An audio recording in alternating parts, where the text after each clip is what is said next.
Olá, pessoal, do curso de Nutrição e Dietética para estudantes do curso técnico de enfermagem, estendido também para os técnicos de Nutrição e Dietética ou para qualquer aluno de qualquer curso técnico da área de saúde que tenha o intuito de aprofundar as questões a respeito de Nutrição e Dietética. Hoje começaremos uma nova fase no nosso curso. Na primeira fase, da videoaula 1 até a videoaula 11, nós vimos a parte introdutória, que é introdutória, mas é fundamental que a gente apropriar daquele conhecimento para que a gente entenda todas que virão a partir de hoje. Então, lá nessa parte introdutória, discutimos definições, conceitos, classificação, o papel dos diversos profissionais que, direto ou indiretamente, trabalham com nutrição e dietética.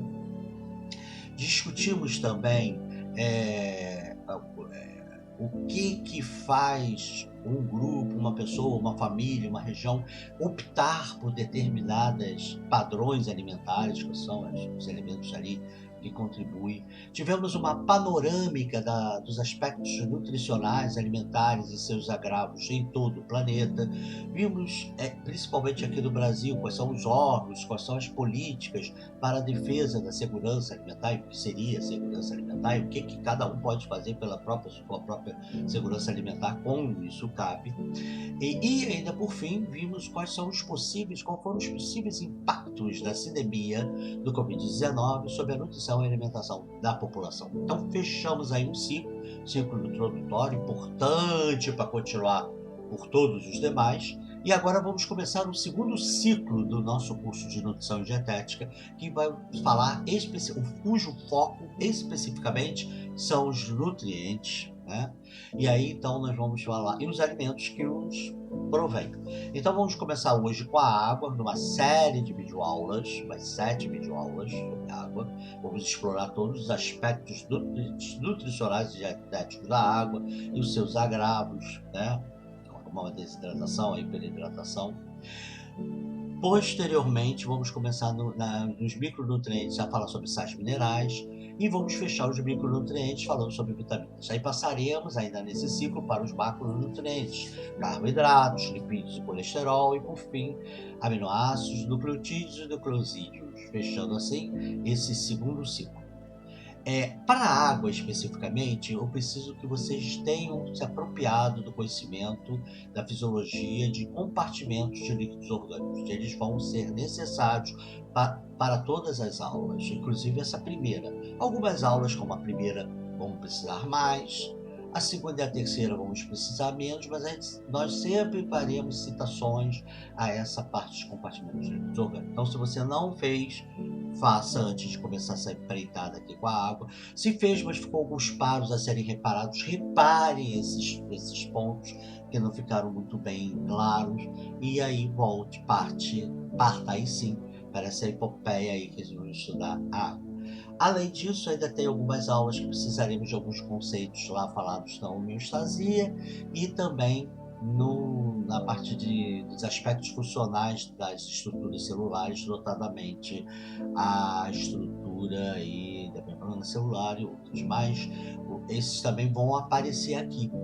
Mas o mais importante aí é o compartimento clínico orgânico, porque inclusive as 3 últimas aulas, além de também, como todas as demais, precisarem do compartimento de líquidos orgânicos como pré-requisito, elas também complementam o compartimento de líquidos orgânicos, porque desidratação, né?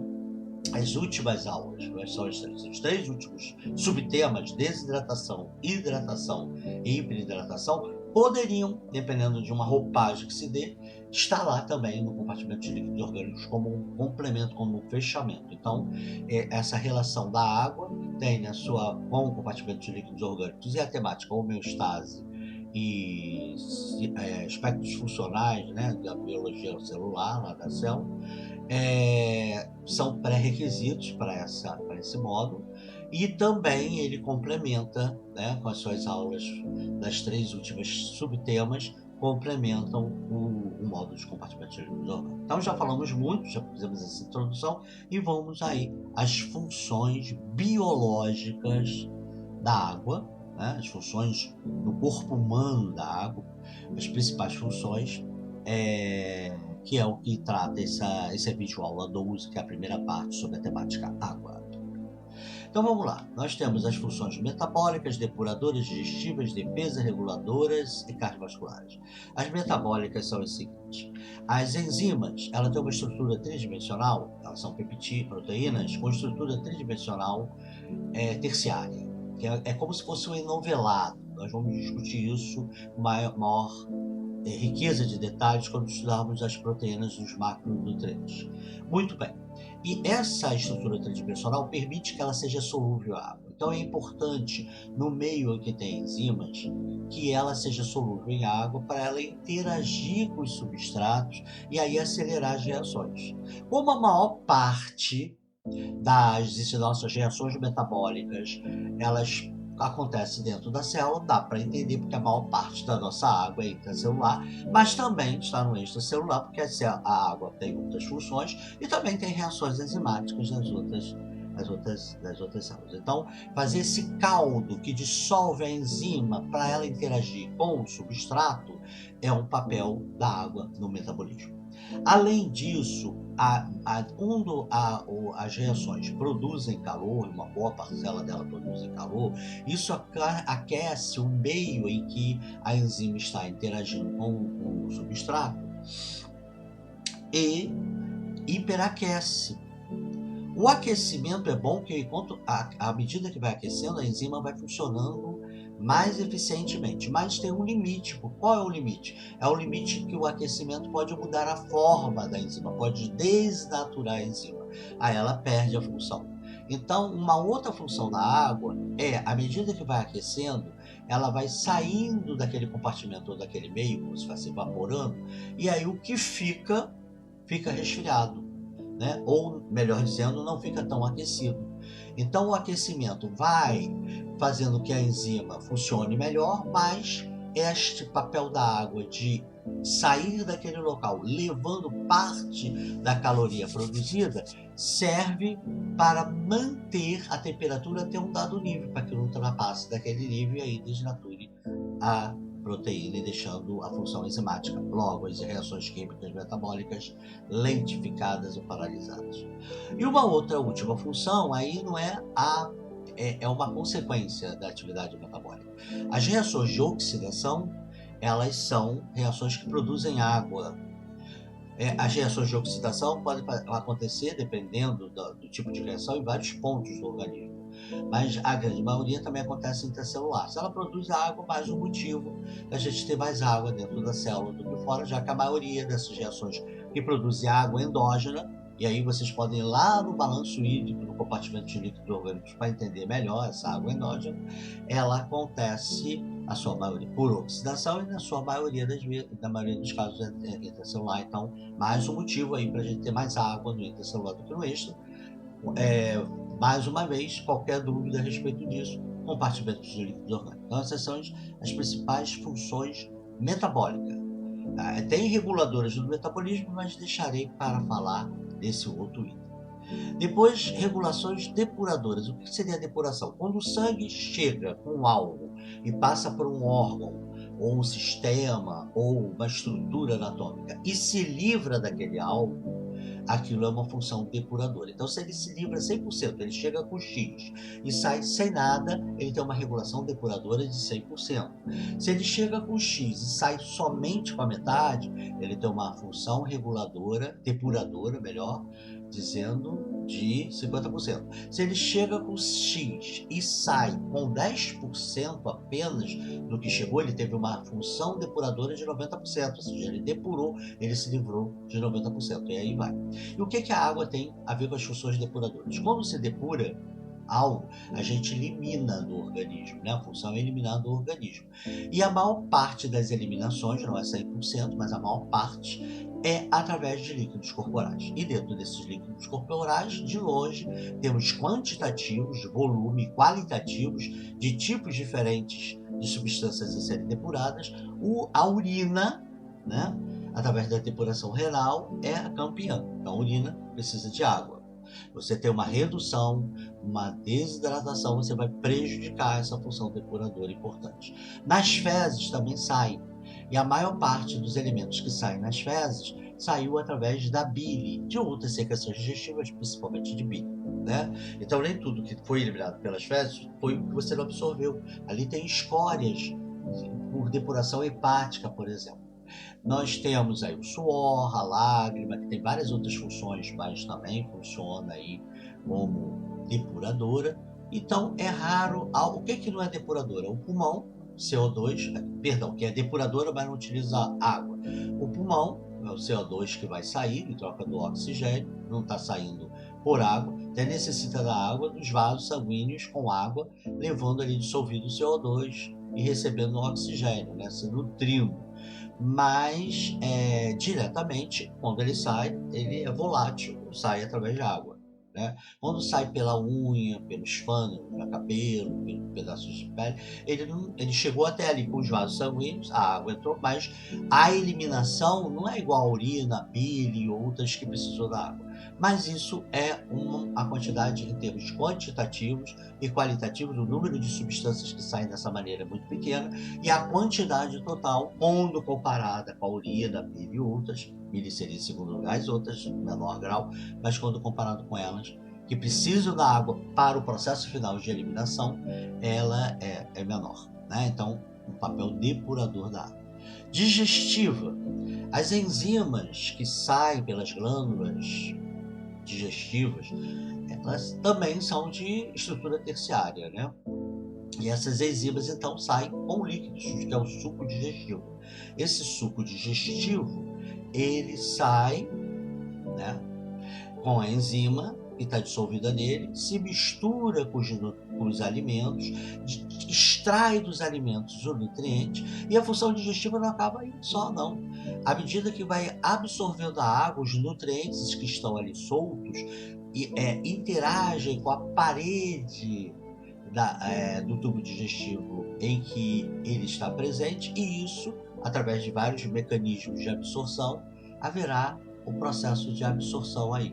Então a água funciona como veículo da enzima digestiva, como palco para fazer uma solução com o alimento, como um caldo de nutriente. Quando se absorve a água, você expõe o nutriente à parede do tubo digestivo, no ponto em que ele sofrerá, seja por que método, uma absorção.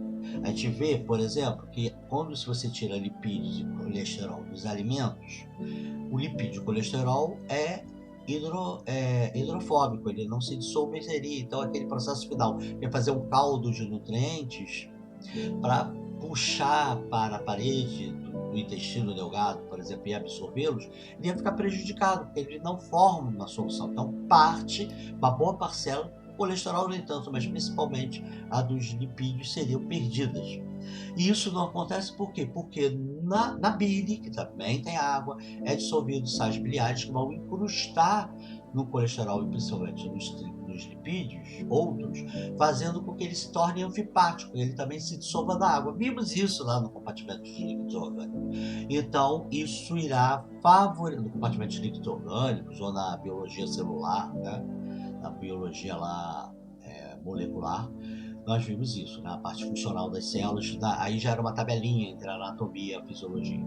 Então, mostrando a importância dele se dissolver nesse líquido para a absorção.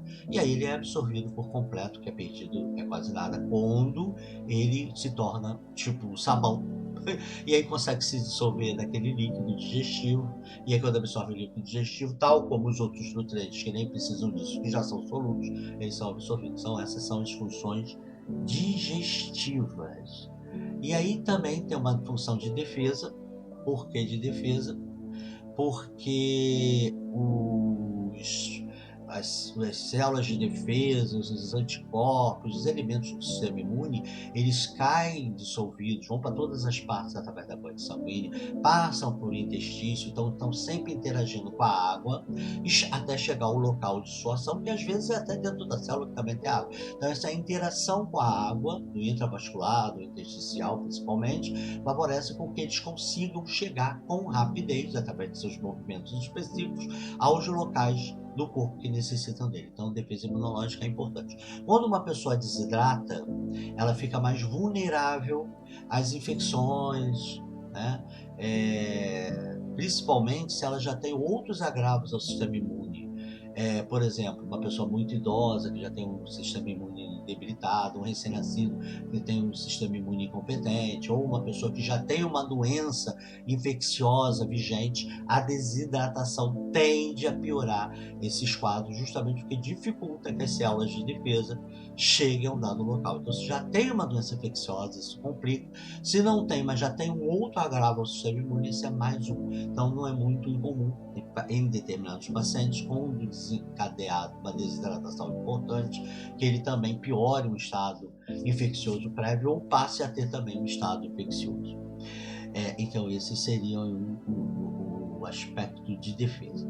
Além disso, o tubo digestivo ele tem um líquido mucoso, né, alcalino, dissolvido ali, bicarbonato, substâncias tampões dissolvidos nesse muco, na água presente nesse muco, que protegerá a parede do estômago, o início do duodeno, enfim, protegem contra a ação de químicos de enzimas digestivas, contra a ação, protege a parede contra a ação de ácidos, né, lá no intestino grosso. Também protege a ação do material mais sólido que chega, ação mecânica, enfim, então também tem essa proteção de defesa. E nas vias aéreas superiores e inferiores, produz muco, a inferior o esputo com S, não é com X, é o nome do catarro pulmonar. Nas vias aéreas superiores também. Esse catarro é rico em imunoglobulina A, também é uma defesa, também engloba partículas sólidas que chegaram ali, faz um controle de algum agente infeccioso e ele precisa sair através de movimentos ciliares para a gente expulsar ou colocar isso para fora do organismo, ou cuspindo, escarrando ou até deglutindo sem a gente perceber. Por isso precisa de uma fluidez. Quanto maior a fluidez, então precisa da água, quanto maior a fluidez da secreção da pulmonares, vias aéreas inferiores e vias aéreas superiores, mais a gente faz uma toalete dessas vias aéreas. Então, quando a gente está desidratado, há uma tendência a uma menor produção de muco, né? Assim como vai ter uma menor produção de enzimas digestivas, tanto que na desidratação um dos sintomas é inapetência ou anorexia, a pessoa não quer comer porque senão vomita, porque ela não terá tantas enzimas digestivas assim na secreção, mas isso é uma função digestiva. Aqui na defesa, mas além desse aspecto da infecção, muitas das vezes, que a gente já comentou ainda há pouco, muitas das vezes a infecção é em vias aéreas superiores e inferiores, que é uma diminuição da produção do catarro, e quando produz com a imunoglobulina A ali presente, protegendo, a gente tem uma menor fluidez, então uma tendência de ficar preso ali nos sítios. E a imunoglobulina A, ela tem um tempo, uma validade. Perdeu-se, não repôs aquele catarro, que era um elemento protetor, mas desde que saísse dali, acaba virando até um elemento que favorecerá a proliferação de determinados micro-organismos, que utilizará aquele catarro sem imunoglobulina, sem a fluidez para sair dali, ficando estacionado ali velho, ele funciona como um meio de cultura. Então, aquelas infecções são muitas das vezes que acontecem no paciente desidratado, elas são ou agravados, elas são de vias aéreas, tanto superiores quanto inferiores. São também um mecanismo aí de defesa a essa fluidez do catarro. E o contrário, quando a gente tem uma hiperidratação, a gente tem até muito catarro, uma fluidez, até ou quando você tem secreção pulmonar, um dos melhores expectorantes é consumir água, ou água inalada ou água ingerida mesmo, você aumenta de leve o volume de água no sangue, não vai produzir uma hiperidratação a ponto de descobrir um santo para cobrir o outro. Mas você aumentando o volume de água, você mantendo um bom nível de hidratação, você fluidifica esse catarro que você está produzindo em algum momento por algum agente infeccioso, por alguma partícula, e você favorece a limpeza. Então, todas as vezes que a gente tem catarro, quanto mais a gente ingerir água, ou por nebulização, ou ingerir por via oral mesmo, água, líquido de uma maneira geral, mais ele é fluido e mais isso funciona para uma ação expectorante. Agora, reguladoras. Reguladoras, algumas a gente já disse, né? Regula a temperatura corporal e não só do local das reações metabólicas, quanto o nosso corpo está hiperaquecido, ou porque a gente está produzindo muito calor, ou porque o ambiente está muito quente, a gente hiperaquece, é através da evaporação cutânea, é através do líquido da respiração, ou seja, perdas insensíveis, mais uma vez, lá no balanço hídrico de compartimento dos líquidos orgânicos, para entender melhor, e através, primordialmente, da sudorese, é que a gente resfria. E aí é uma função reguladora da temperatura corporal. Não só lá no local das reações metabólicas produtoras de calor, como também aqui reguladora do nossa temperatura corporal. Importante função, tanto que o desidratado ele perde essa capacidade reguladora, ele vai continuar com outras, mas essa de eliminação do vapor da água, eliminação de calor pela água, resfriando o que fica ou deixando menos quente, é perdido, e isso pode gerar até uma elevação da temperatura corporal, apesar de a gente ter outros métodos também. É regulador aqui também naquela situação de controlar a acidez e proteger a parede, né? Ela é de defesa e também é uma reguladora. Ela é reguladora porque através de eliminação de água pela urina, por exemplo, ela regula pressão arterial, regula uma série de coisas. Então, quando ela é produzida pela urina, ela não tem só a função de eliminar escórias, uma função depuradora. Ela também pode, retendo mais água ou eliminando mais água, ter uma função reguladora aqui do sistema cardiovascular. Tem algumas articulações, ela possui líquido, né? Sinovial para atenuar impactos e agressões. Se há uma desidratação desse líquido sinovial, há uma maior tendência a uma lesão articular. Nós vamos ver isso na fisiologia, na anatomofisiologia em breve. Também temos líquidos promovendo aí a mistura com os espermatozoides quando são ejaculados, então uma regulação aí, né? Aí vamos voltar lá a homeostase não do indivíduo em si, mas da população humana, né? E o próprio óvulo, quando se encontra na tuba uterina com o espermatozoide, isso tudo é através, o óvulo vai encaminhando em direção ao corpo uterino e o espermatozoide em direção ao ovário, e ele se encontra na tuba auditiva mergulhado em fluidos. Então, isso também é uma função reguladora da fecundação, da espécie, né? Temos também o líquido cefalorraquidiano, que leva nutrientes e substâncias biologicamente ativas para o sistema nervoso central.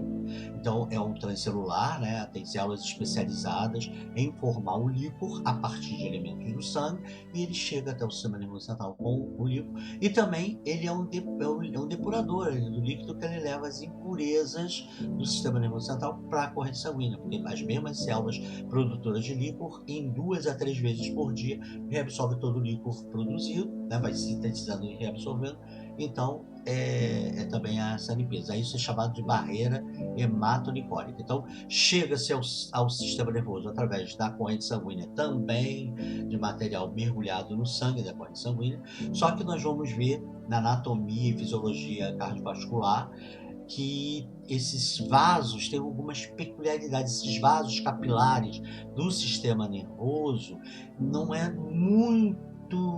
totalmente idêntico a dos capilares sistêmicos. Ele tem algumas peculiaridades que formam a barreira hematoencefálica. Então, regular a homeostase do sistema nervoso fica por conta da barreira hematoencefálica, do líquido presente nos vasos, que pode jogar coisas e tirar coisas dali para manter a homeostasia das células neurais, né, dos neurônios e células gliais que compõem o sistema nervoso central, mas também tem a barreira hematoencefálica e também tem a hematolicólica, que é a que produz e reabsorve o líquido, porque pode chegar então ao organismo, sistema nervoso, central através do líquor e através dos vasos, através da barreira hematolicórica e da barreira hematocefálica, e a retirada de coisas que poderiam perturbar o funcionamento do sistema nervoso central também se faz por essas duas barreiras, e todas a água é fundamental, que é a água do intravascular, que é o transcelular líquido cefalorraquidiano. Então essas são as principais funções reguladoras, né? Que nós temos aí a utilização da água. E por fim, as funções cardiovasculares. Além dela regular a pressão arterial, né? Qual a função cardiovascular da água? Bem, a pressão arterial ela é produzida pelo batimento e força de contração do coração, ou seja, a forma com que o coração ejeta sangue, se é em maior ou menor quantidade, pelo tônus da parede do vaso e pelo conteúdo. E o conteúdo, o mais significativo, o conteúdo de dentro dos vasos e o que passa por dentro do coração, que é o sangue. O sangue, ele tem 8% do peso do corpo humano de adultos, né? Porém, 3% são os elementos figurados, 5% é água. Então, esses 5%, junto com os 3 dos elementos figurados, também contribuem com a pressão.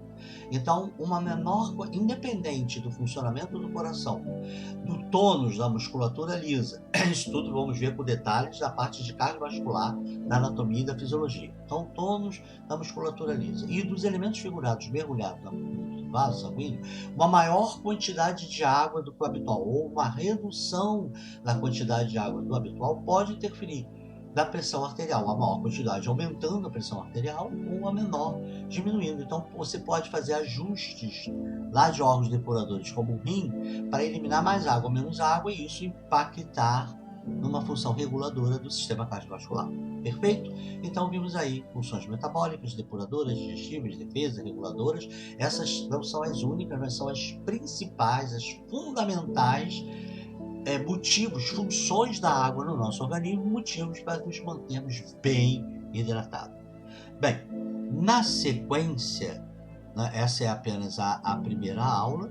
Vamos ter toda uma sequência de aulas, né? Como os tipos de água, as desidratações, a hidratação, né? Como é que se dá o processo de hidratação, por que métodos, e por fim a hiperidratação.